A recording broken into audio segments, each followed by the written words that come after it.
எரேமியா 32வது அதிகாரம் 17வது வசனம். எரேமியா 32வது அதிகாரம் 17வது வசனம்.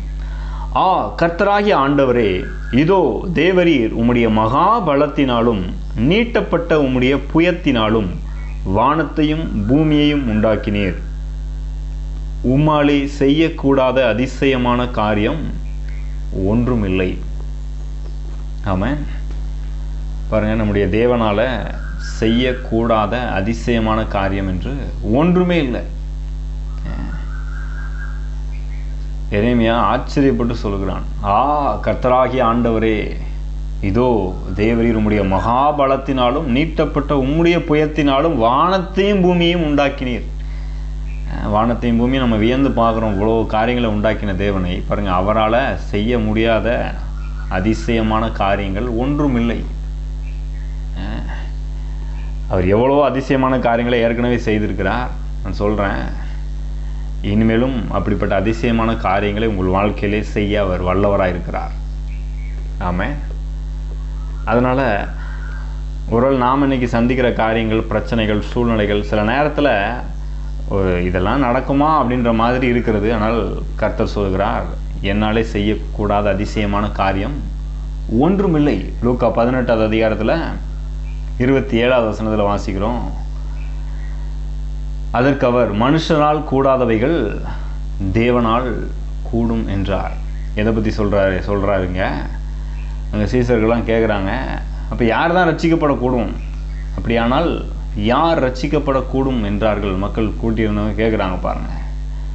அப்போ சொல்கிறாரு, மனுஷரால் கூடாதவைகள் தேவனால் கூடும். பாருங்கள், சில நேரத்தில் நம்மால் சில காரியங்கள் கைகூடி வராமல் போய்விடுகிறது. நம்மளால் செய்ய முடியல, அதற்கேற்ற பலன் இல்லை, ஆற்றல் இல்லை, பணம் இல்லை, அதற்கான எபிலிட்டி நம்மிடத்தில் இல்லை. ஆனால் மனுஷரால் கூடாதவைகள் தேவனால் நிச்சயமாய் கூடும். பாருங்கள், அதை தான் நாம் பெரிதாக நம்ப வேண்டும். பாருங்கள், நம்முடைய தேவனால் செய்ய முடியாத அதிசயமான காரியம் என்று எதுவுமே இல்லை, ஒன்றுமே இல்லை. அவரால் எல்லாமே செய்ய முடியும். ஆனால் நம்முடைய மனது பாருங்கள், வழக்கமாக என்ன பண்ணுது, நமக்கு எதிராக வர்ற பிரச்சனை, ஒரு பெரிய பிரச்சனை வருதுன்னா அது ரொம்ப பெருசாக பார்க்குது, அல்லது சின்ன பிரச்சனையாக பார்க்குது. ஒன்று சின்ன பிரச்சனையாக பார்க்குது, இல்லைனா ரொம்ப பெரிய பிரச்சனையாக பார்க்குது. இன்னும் உதாரணத்துக்கு சொல்கிறேன் பாருங்கள். ஒரு வியாதிப்பட்ட நபருக்காக ஒரு ஜெபிக்கும் போது கூட பார்த்தீங்கன்னா, ஒரு சிலர் வந்து ஒரு தலைவலிக்காக ஜெபம் பண்ண வராங்க. அப்படின்னா உடனே என்ன பண்ணுறோம், ஓகே நான் ஜெபம் பண்ணுறேன் உங்களுக்காக. இல்லை ஒரு காய்ச்சலுக்காக ஜெபம் பண்ண வராங்க அப்படின்னா உடனே உங்களுக்காக ஜெபம் பண்ணுறோம் அப்படின்னு சொல்லி ஜெபிக்கிறோம். ஒரு சுகத்தின் வார்த்தைகளை பேசுகிறோம். ஆனால் அதே நேரத்தில் யாராவது ஒருத்தர், எனக்கு கேன்சருங்க, எனக்கு எய்ட்ஸுங்க, எனக்காக ஜெபம் பண்ணுங்க அப்படின்னு வந்து சொன்னாங்க அப்படின்னா உடனே என்ன ஆயிடுது, இது ஒரு வேளை நம்ம ஜெபம் பண்ணால் போகாதோ அப்படின்ற மாதிரி ஒரு எண்ணம் வந்துடுது. வாங்க பாஸ்டர்கிட்ட கூப்பிட்டு போகிறேன், வாங்க அந்த ஐயாட்ட கூட்டிகிட்டு போகிறேன் அப்படின்ற ஒரு நிலைக்கு வந்துடுறோம் பாருங்கள். அவர் ஜெபிச்சாதான் இது சரியாகும். தலைவலி வந்து ஒரு சின்ன பிரச்சனை, அதுக்காக நான் ஜெபம் பண்ணிடுவேன். இது கேன்சர் இல்லையா, பெரிய பிரச்சனை, உயிர் போகிற வியாதி, இதுக்கு அவங்க ஜெபம் பண்ணாதான் கரெக்டாக இருக்கும் அப்படின்ற ரீதியில் நம்ம யோசிக்கிறோம் பாருங்கள். அதனாலே நிறைய நேரத்தில் ஜெபம் பண்ணாமல் விட்டுறோம். அதனால் நிறைய பேர் அந்த வியாதியிலே இருந்துடுறாங்க பாருங்கள். நான் என்ன சொல்ல வரேன், நீங்கள் தலைவலிக்காக ஜெபம் பண்ணாலும், கேன்சருக்காக ஜெபம் பண்ணாலும் சுகத்தை கொடுக்கிறவர் நம்முடைய தேவனாகிய கர்த்தர். அவர் தான் சொல்கிறாரு, நானே உன் பரிகாரியாகிய கர்த்தர். நம்மளை ஒரு கருவியை நமக்குள்ளே அவர் வாசம் பண்ணுகிறார். நாம் ஜெபம் பண்ணும்போது, நாம் கைகளை வைக்கும்போது என்ன செய்கிறார், அவர் சுகத்தை கொடுக்குறார். நமக்குள்ளேருந்து அந்த ஜீவன் நீரூற்று அவர்களுக்கும் ஓடுகிறது. இந்த நீரூற்று, இந்த ஆரோக்கிய நீரூற்று ஓடும்போது இது ஓடுகிற இடமெல்லாம் ஆரோக்கியம் உண்டாகும் என்று வேதம் சொல்லுகிறது இல்லையா?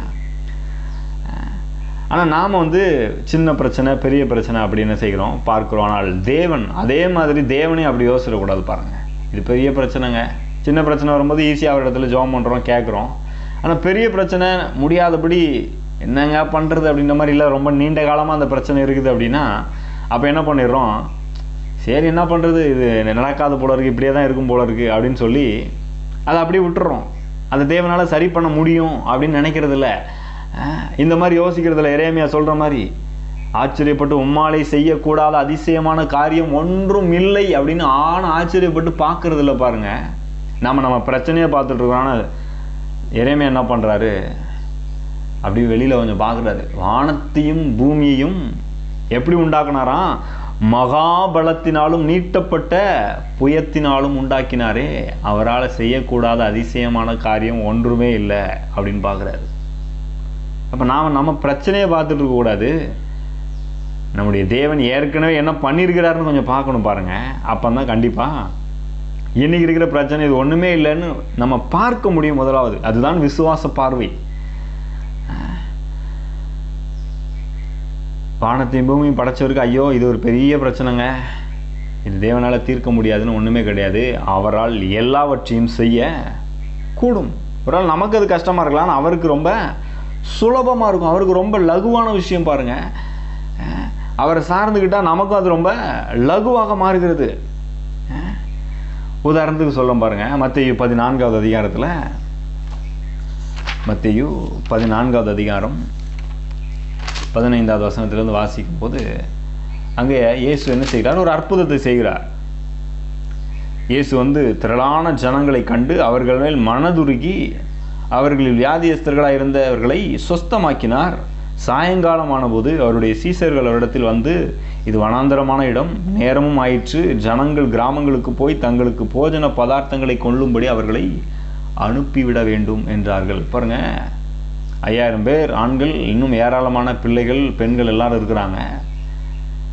வனாந்தரமான இடமா இருக்குது, சாப்பாடு கொடுக்க என்ன பண்ணுறது அப்படின்னு சொல்லி சீசர்கள் அனுப்பிடலாம் அப்படின்றாங்க.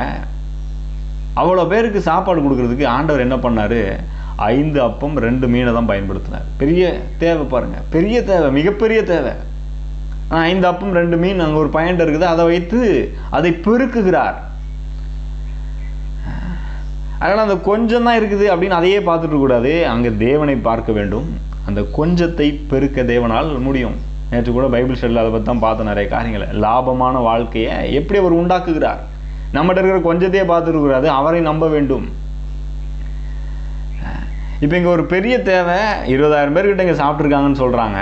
இதற்கு அவர் பயன்படுத்தியது 5 அப்பம் 2 மீன் இல்லையா? இதே மாதிரி இன்னொரு இடத்துல அவர் போஷிக்கிறார்.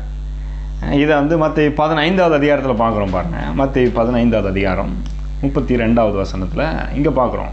இயேசு தம்முடைய சீசர்களை அழைத்து, ஜனங்களுக்காக பரிதபிக்கிறேன், இவர்களிடத்தில் 3 நாள் தங்கியிருந்து சாப்பிட ஒன்றுமில்லாது இருக்கிறார்கள். இவர்களை பட்டினியாய் அனுப்பிவிட எனக்கு மனதில்லை, வழியிலே சோர்ந்து போவார்களே என்றார்.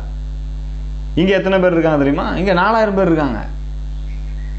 அங்கே 5000 பேர் புருஷர்கள், அது போக ஏராளமான ஜனங்கள். இங்கே பார்த்தீங்கன்னா ஸ்திரீகளும் பிள்ளைகளும் தவிர சாப்பிட்ட புருஷர் 4000 பேராக இருந்தார்கள். இங்கே 4000 புருஷர்கள், கொஞ்சம் கம்மியாக இருக்கிறாங்க. ஆனால் இதற்கு அவர் பயன்படுத்தின அப்பங்கள் எத்தனை தெரியுமா? 36வது வசனத்தில் 35லேருந்து வாசிக்கிறேன். அப்பொழுது அவர்கள் ஜனங்களை தரையில் பந்தி இருக்க கட்டளையிட்டு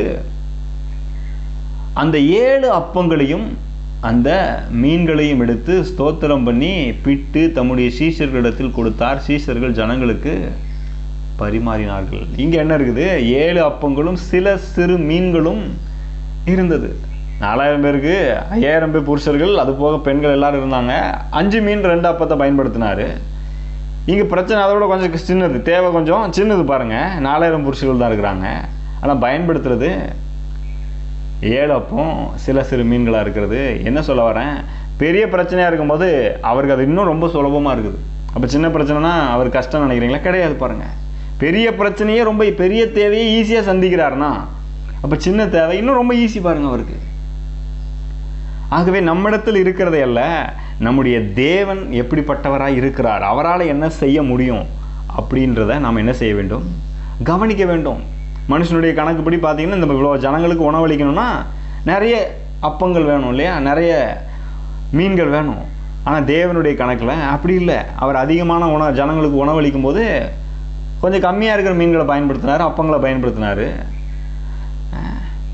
அவருடைய வழிமுறையை என்ன செய்கிறது? ரொம்ப வித்தியாசமாக இருக்கிறது. பெரிய பிரச்சனை நம்ம பார்த்துட்டு இருக்கிறோம், ஆனால் அவர் சொல்கிறாரு ஈஸிப்பா, ஈஸியாக பண்ணிடுவோம் அப்படின்றாரு. நமக்கு ரொம்ப பெரிய மழை போல் இருக்குது, அது என்ன செய்கிறதுன்னு தெரில அப்படின்னு திகச்சு போய் நிற்கிறோம். ஆனால் அவர் சொல்கிறாரு ரொம்ப ஈஸி. அவரால் செய்ய முடியாத அதிசயமான காரியம் என்று ஒன்றுமே இல்லை. இந்த விஷயத்தை அவரால் செய்ய முடியாதுங்க. நம்ம சொல்லுவோம் இல்லையா, நமக்கு சில பிரச்சனை வரும்போது இதெல்லாம் நம்மளால் பண்ண முடியாதுங்க அப்படின்னு சொல்லுவோம் இல்லையா. அப்புறம் நம்ம நம்மளை மாதிரியே தேவனையும் பார்த்துட்ருக்குறோம். இதெல்லாம் நம்மளால் பண்ண முடியாது போல இருக்குது அப்படின்னு தேவனும் சொல்கிறாரு போல இருக்குன்னு நினச்சிட்றோம். கிடையாது. கண்டிப்பாக தேவன் அப்படி ஒருபோதும் சொல்கிறதே இல்லை. பெரிய பிரச்சனையாக இருக்குமானால் அது அவருக்கு இன்னும் சுலபமாக இருக்கும். அதனால் ஒரு பெரிய பிரச்சனையோடு நீங்கள் வர்றீங்க அப்படின்னு நினச்சிக்கிட்டிங்கன்னா நான் சொல்கிறேன், உதாரணத்துக்கு இப்படி சொல்கிறேன் பாருங்கள். இப்போ நீங்கள் ஆண்டவர் இடத்துல போகிறீங்க, ஒரு பெரிய பிரச்சனை அது. அந்த பெரிய பிரச்சனைகிட்ட தேவனிடத்தில் போய் ஜெபம் பண்ண போய் நிற்கிறீங்க. அப்போ ஆண்டவர் கேட்குறாரு உங்ககிட்ட, என்னப்பா உன் பிரச்சனை அப்படின்னு கேட்குறாரு. நீங்கள் அவர்கிட்ட சொல்கிறீங்க, எனக்கு பெரிய கடன் பிரச்சனை இருக்குதுங்க. ஏதோ 1000 கணக்கில் 1000 2000 கடன் பிரச்சனை இல்லை, லட்சக்கணக்கில், சிலர் சொல்லியிருக்காங்க கோடிக்கணக்கில் கடன் இருக்குதுங்க. பெரிய கடன் பிரச்சனை, என்ன பண்ணுறதுன்னு தெரியல அப்படின்னு நீங்கள் ஆண்டவர்கிட்ட போய் கேட்டிங்கன்னா, இவ்வளோ கடன் அடைக்கிறது எப்படின்னே தெரில அப்படின்னு சொன்னீங்கன்னா ஆண்டவர் என்ன தெரியுமா சொல்லுவார், அதை அடைக்கிறது ரொம்ப சுலபம் அப்படின்னு தான் சொல்லுவார். நமக்கு அது அப்படின்னு மழை மாதிரி இருக்குது, என்ன செய்கிறதுன்னு தெரில அப்படின்ற மாதிரி இருக்குது பாருங்கள். நிறைய கடன் பிரச்சனையில் இருக்கிற நிறைய பேர்கிட்ட நான் பேசியிருக்கிறேன். அவங்க எல்லாருமே சொல்கிறது என்ன தெரியுமா, நிறைய கடன் இருக்குதுங்க, இதெல்லாம் எப்போ அடைக்க போகிறேன்னே தெரில, எங்கே கடன்லையே போகுது வாழ்க்கைமெல்லாம் போகும் போல் இருக்குது, இத்தனை வருஷம் ஆகும் போல் இருக்குது, அத்தனை வருஷம் ஆகும் போல் இருக்குது அப்படின்னு அதை ஒரு பெரிய மலை மாதிரி தங்களுடைய தலையில் பார்த்துட்டு இருக்கிறாங்க. நான் சொல்கிறேன், தேவனிடத்தில் திரும்புவீர்கள் என்றால் மழை போன்ற உங்களுடைய பிரச்சனை ஒன்றுமில்லாமல் தவிடுபடியாகும். கர்த்தர் சொல்லுவார், ரொம்ப சுலபம்னு சொல்லுவார். அதான் இயேசு கூட பூமியில் வந்து வாழ்ந்தபோது சொன்னார் இல்லையா, நீங்கள் விசுவாசித்து தேவனிடத்தில் விசுவாசம் உள்ளவர்களாயிருங்கள், என்னிடத்திலும் விசுவாசம் உள்ளவர்களாயிருங்கள். எவனாகிலும் இந்த மலையை பார்த்து நீ பெயர்ந்து சமுத்திரத்திலே தள்ளுண்டு போ என்று சொல்லி அது நடக்கும் என்று தன் இருதயத்தில் சந்தேகப்படாமல் விசுவாசித்தால் அப்படியே ஆகும். தேவனை விசுவாசிக்கிறீங்களா? தேவனை நம்புறீங்களா? அந்த விஷயத்தில் இந்த பெரிய மலை மாதிரி இருக்குதுங்க கடன் பிரச்சனை, பெரிய மலை மாதிரி இருக்குதுங்க, என்ன பண்ணுறதுன்னு தெரில, தீராத பிரச்சனையாக இருக்குது, அதுக்கு தேவனை நம்புறீங்களா? தேவன் என்ன சொல்லுவார், ரொம்ப சுலபம்னு சொல்லுவார். நமக்கு தான் அது பெரிய மலை மாதிரி இருக்கலாம், ஆனால் அதற்கு ரொம்ப சுலபம். ஏனென்றால் உங்களுடைய மலை போன்று இருக்கிற கடன் பிரச்சனைக்கு, உங்களுக்கு மலை போல பெருசாக இருக்கிற தேவைக்கு தேவன் ஏற்கனவே கல்வாரி சிலுவையிலே அவர் கிரயம் செலுத்தி இருக்கிறார். நாம் ஐஸ்வர்யவான்கள் ஆகும்படி சிலுவையில் அவர் என்ன ஆனாராம், ஐஸ்வர்யம் உள்ளவராய் இருந்த அவர் தரித்திரரானார் என்று வாசிக்கிறோம். அப்போ நமக்கு தான் நிறைய பிரச்சனைகள், பிரச்சனைகள் தேவைகள் எல்லாம் ரொம்ப ரொம்ப பெருசாக தெரியுது. ஆனால் கர்த்தருக்கு அது ரொம்ப சுலபமாக இருக்குது. ஒருவேளை இன்னொரு சூழ்நிலையில் தேவனிடத்தில் போய் கேட்குறீங்க, ஆண்டவரே எனக்கு வேற ஒரு பிரச்சனை, எனக்கு வேலை போயிடுச்சு, வேலையை இழந்துட்டேன், என்ன வேலையே இப்போ கிடைக்க மாட்டேங்குது, வயசு வேறு போயிடுச்சுன்னு சொல்கிறாங்க, 35 வயசு ஆயிடுச்சு, 40 வயசு ஆயிடுச்சு, 50 வயசு ஆயிடுச்சு, இனிமேல் எங்கே போய் வேலை தேடுறது, வேலை கேட்டால் வயசு போயிட்டுன்றாங்க, நல்ல வேலை கிடைக்கிறது இல்லை, நல்ல வருமானம் இல்லை, என்ன பண்ணுறதுன்னு தெரில அப்படின்னு ஆண்டவர்கிட்ட போய் நின்னீங்கன்னா ஆண்டவர் அப்பவும் என்னதுமா சொல்கிறாரு, வேலைக்கு வயசு தகுதி இல்லை, அது தகுதி இல்லை, இது தகுதி இல்லைன்னு எது தகுதி இல்லைன்னு சொன்னாலும் கர்த்தர் சொல்வார், இதுவும் எனக்கு சுலபந்தான். இந்த நேரத்தில் நான் உனக்கு நல்ல ஒரு வேலையை கொடுக்க முடியும். நல்ல வேலை, நீ ஒரு வேலை கிடைச்சா போதுன்னு வந்திருக்கலாம். ஆனால் நான் சொல்கிறேன், உனக்கு நல்ல வேலை, நல்ல சம்பளம், நல்ல உயர்வு, நல்ல பதவி உயர்வோடு நல்ல வேலையை என்னால் கொடுக்க முடியும், அதுவும் எனக்கு சுலபம் அப்படின்னு ஆண்டவர் சொல்லுவார். அப்படியாப்பா லேட் ஆயிடுச்சப்பா அப்படின்னு சொல்லவே மாட்டார். பாருங்க, எத்தனை பேரை அவருடைய வாழ்க்கையை தேவன் வயதான காலத்தில் ஆரம்பிச்சு வச்சுருக்காரு. ஆபிரகாம் அழைக்கிறாரு 70 வயசில், மோசைய அந்த மாபெரும் ஒரு திட்டத்தை செயல்படுத்துறதுக்கு அழைக்கிறாரு 80 வயசில். அவன் சொல்கிறான் என்னாலாம் முடியாதுங்கன்றான். நீ வேறு இந்த வயசில் போய் அழைச்சிட்டு இருக்கிறீங்க, நான் என்ன பண்ண முடியும், அதுவும் அவ்வளோ பெரிய பார்வோனுக்கு முன்னாடி போய் என்ன நிற்க சொல்கிறீங்களா, இதெல்லாம் வேலைக்கு ஆகிற விஷயமான்ற மாதிரி பேசுகிறான் பாருங்க. அவன் கர்த்தர் சொல்கிறார், நான் உன் கூட இருக்கிறேன், நான் பார்வோனுக்கு தேவனாகிட்டேன்றார். பாருங்க, நம்முடைய பார்வை தான் ஒட்டு மொத்தமாக மாற வேண்டியதாக இருக்கிறது. நேற்று தினத்தில் கூட நிறைய விஷயங்கள் சொன்னேன். பாருங்கள், உங்களுடைய பார்வை மாற வேண்டும் என்றால் அப்படி பார்க்கிற நல்ல மனிதர்களோடு, தேவனுடைய வார்த்தையின்படி, தேவனுடைய வார்த்தையை நம்புகிற, தேவனுடைய வார்த்தையின்படி செயல்படுகிற மனிதர்களோடு ஜாயின் பண்ணிக்கோங்க. இன்னும் முடியாது, நடக்காது, இதெல்லாம் வேலைக்கு ஆகிற விஷயமாங்க, இதெல்லாம் எங்கே முன்னேற போகுது அப்படின்ற மாதிரி ஒரு நம்பிக்கையற்ற நிலையிலேயே பேசிகிட்டு இருக்கிற ஆட்களோட என்ன செய்யாதீங்க, போய் சேராதீங்க. அவங்க உங்களையும் கொஞ்சம் கீழே கொஞ்சம் இழுத்துட்டு போயிடுவாங்க. உங்களோட பெருசாக திங்க் பண்ணுற ஆட்களோட போய் கனெக்ட் ஆகுங்க. பாருங்கள், அப்படி கனெக்ட் ஆனீங்கன்னா அவங்கள்ட்ட இருக்கிற விசுவாசம் உங்களுக்கு ஒட்டும். நீங்கள் அதை விட்டுட்டு புலம்பிகிட்டு இருக்கிற ஆட்களோட போய் சேர்ந்தீங்கன்னா என்ன ஆகும், ஆமாம் தம்பி நடக்காது போல இருக்குது அப்படின்னு சொல்லி சோர்ந்து போயிடுவீங்க. ஏற்கனவே நீங்கள் அதில் கொஞ்சம் குழப்பத்தில் இருக்கிறீங்க, நம்ப முடியாமல் இருக்கிறீங்க, பெரிய தேவை பெரிய பிரச்சனைன்னு யோசிச்சுட்டு இருக்கிறீங்க. இந்த மாதிரி ஆட்கள் கூட சேர்ந்தீங்கன்னா என்ன ஆகுறது? எல்லாருக்குமே இப்படி தாங்க இருக்குது. எல்லாருக்குமே ஊழியம் அப்படி தான் கஷ்டமாக தான் போயிட்டு இருக்குது. எந்த வாய்ப்புமே உண்டாகிறதில்ல. எல்லாருக்கும் வேலை இப்படி தான் கஷ்டமாக தான் இருக்குது. இது முன்னேற்றமே இருக்காது போல இருக்குது. ஆமாம், எல்லாரும் தான் கடன் வாங்கிட்டு இருக்கிறாங்க. இந்த மாதிரி பேச்சை கேட்டிங்கன்னா கண்டிப்பாக அப்படி தான் இருப்பீங்க. ஆனால் கர்த்தர் சொல்கிறார், அநேக ஜாதிகளுக்கு நீயோ கடன் கொடுப்பாய். கர்த்தர் வேறு மாதிரி பேசுகிறாரு. உனக்கு எல்லா காரியங்களையும் நான் செய்ய நான் உன் கூட இருக்கிறேன். என்னால் அதிசயமான காரியத்தை உன் வாழ்க்கையில் கண்டிப்பாக செய்ய முடியும். நம்முடைய வாழ்க்கையில் நமக்கு பிரயோஜனமான காரியங்களை தேவனால் கற்றுக் கொடுக்க முடியும். பாருங்கள், நாம் செய்ய வேண்டியது என்ன? அவரை நோக்கி பார்க்க வேண்டும். ஆகவே சொல்கிறேன், தேவனை பொறுத்தவரையில் பிரச்சனை அப்படின்னு சொல்லும்போது இது பெரிய பிரச்சனை, இது சிறிய பிரச்சனை, இந்த பிரச்சனை அவரால் செய்ய முடியாது, இந்த பிரச்சனையை அவரால் சமாளிக்க முடியாது அப்படின்ற காரியம் ஒன்றுமே கிடையாது. அவரால் செய்ய முடியாத கடினமான காரியம்னு எதுவுமே இல்லை.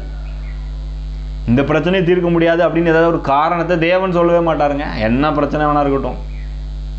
எப்படியும் உறுதியாக நீங்கள் சொல்கிறீங்கன்னு கேட்டால் நான் சொல்லுவேன், நான் நிச்சயமாக சொல்லுவேன். பாருங்கள், ஆதாம் செய்த பாவத்தினால் இன்றைக்கி உலகத்தில் இருக்கிற எல்லா பிரச்சனைக்கும் வேறாக இருக்கிறது ஆதாம் செய்த பாவம். அந்த வேர் பிரச்சனையை அவர் சிலுவையில் 2ஆம் ஆதாம் வந்து தீர்த்து விட்டார். ஏற்கனவே தீர்க்கவே முடியாத பிரச்சனைன்றதை தீர்த்துட்டார். பாருங்கள், ஏற்கனவே தீர்த்துட்டார். தம்முடைய சொந்த குமாரன் என்றும் பாராமல் அவரையே நமக்காக ஒப்பு கொடுத்தவர் அவரோடு கூட மற்ற எல்லாவற்றையும் அருளாதிருப்பது எப்படி அப்படின்னு பவுல் கேட்குறாரு. எதன் அடிப்படையில் இப்படி கேட்குறாரு தெரியுமா? ஏற்கனவே பெரிய தேவையை தீர்த்துட்டாரு, பெரிய பிரச்சனையை தீர்த்துட்டாரு, எல்லா பிரச்சனைக்கும் காரணமாக இருந்த பாவம் சாபம் என்கிற வேரையை கட் பண்ணிட்டாரு.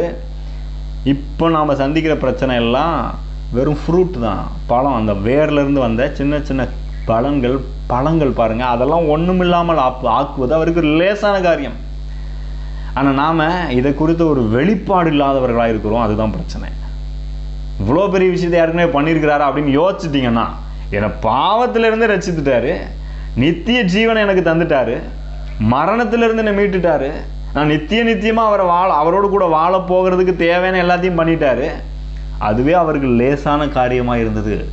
மரித்தோரிலிருந்து ஒட்டுமொத்த உலகத்தின் பாவங்கள் பிரச்சனைகள் சூழ்நிலைகள் கஷ்டங்கள் வியாதிகள் எல்லாத்தையும் இயேசுவின் மேலே வச்சு, அப்படி மரித்த இயேசுவை மரித்தோரிலிருந்து எழுப்பின அதே ஆவியானவர் உங்களுக்குள்ள வாசமாக இருக்கிறாரு.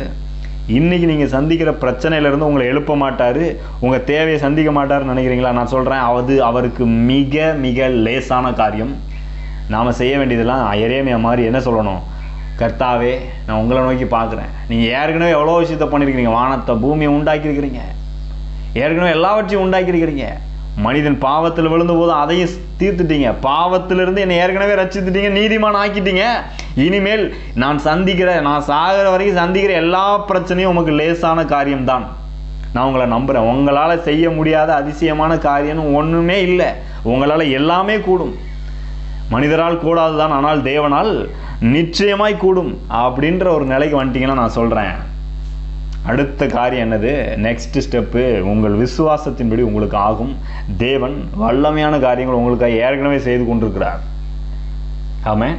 ஆகவே நீங்கள் இன்னைக்கு எதிர்பார்த்துட்டு இருக்கிற தேவைகள் பிரச்சனைகள் எல்லாம் அவருக்கு அதை தீர்ப்பது, அந்த தேவையை சந்திப்பது மிக மிக சுலபமான லேசான காரியமாக இருக்கிறது. ஆமாம். நாம் ஜெபிக்கலாம். ஸ்தோத்திரம் கர்த்தாவே, அவரை நோக்கி பார்ப்போம். உங்கள் தேவை, உங்களுடைய பிரச்சனையை பெருசாக பார்க்காதீங்க. அதை தீர்க்கிற நம்முடைய தேவன் எவ்வளவு பெரியவர் என்பதை எண்ணி பாருங்கள். ஸ்தோத்திரம் கர்த்தாவே. ஆண்டவரே, உம்மை துதிக்கிறோம், நன்றி செலுத்துகிறோம். நீர் பெரியவராக இருக்கிறீர். எங்கள் பிரச்சனைகளை காட்டிலும் நீர் பெரியவர், எங்கள் சூழ்நிலைகளை காட்டிலும் நீர் பெரியவர் கர்த்தாவே.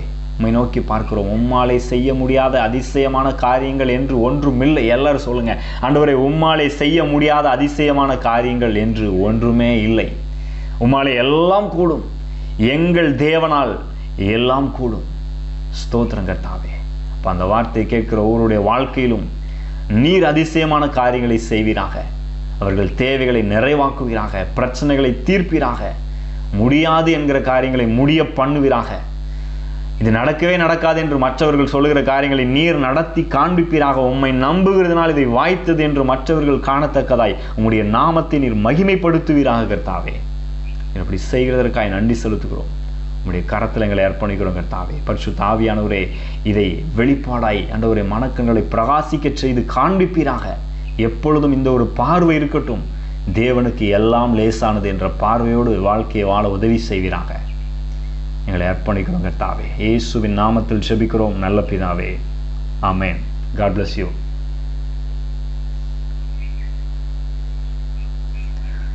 Good morning. God bless you sir. Thank you. இந்த செய்தி உங்களுக்கு மிகுந்த ஆசீர்வாதமாக இருந்திருக்கும் என்று நம்புகிறோம். இதை உங்கள் நண்பர்களோடும் பகிர்ந்து கொள்ளுங்கள். காலையில் கடவுளோடு என்கிற இந்த ஜெபம் திங்கள் முதல் சனிக்கிழமை வரை ஒவ்வொரு நாளும் காலை 5:30 மணி முதல் 6 மணி வரை கூகுள் மீட் இணையதளத்தில் நடைபெறுகிறது.